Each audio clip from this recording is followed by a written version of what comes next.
there are numerous living things in the world where we live. Who gives life to all these living things? We can find the secret of life through all things created according to God's will. Revelation chapter 4, verse 11. You created all things, and by your will they were created. Birds flying in the sky, fish swimming in the sea, animals running in the field. All living things have a mom and a dad. And they receive life from their moms and dads. We humans, too, receive life through our fathers and mothers. And all living things have a certain lifespan inherited from their parents. Dogs have a lifespan of 15 years, elephants 60 years, and sea turtles 200 years. Then, through whom can we receive eternal life?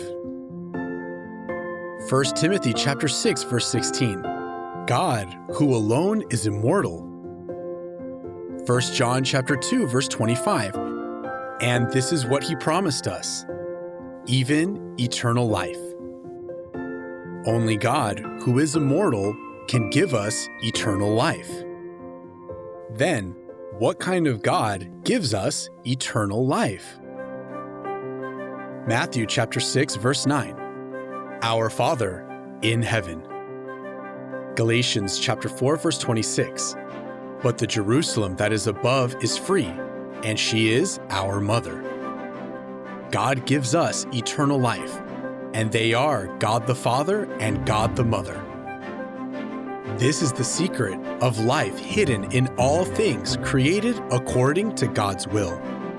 Then, how do God the Father and God the Mother give eternal life? John chapter 6, verse 54.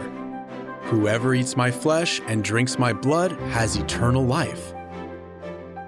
How can we eat Jesus' flesh and drink his blood? Luke chapter 22, verse 15.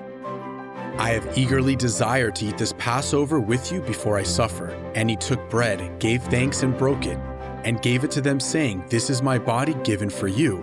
This cup is the new covenant in my blood, which is poured out for you. Giving the Passover bread, Jesus said that it is his flesh. And giving the Passover wine, he said that it is his blood. When we keep the Passover of the new covenant, we can have eternal life by inheriting God's flesh and blood and become God's children. Please keep the Passover of the new covenant and receive the blessing of eternal life from God the Father and God the Mother.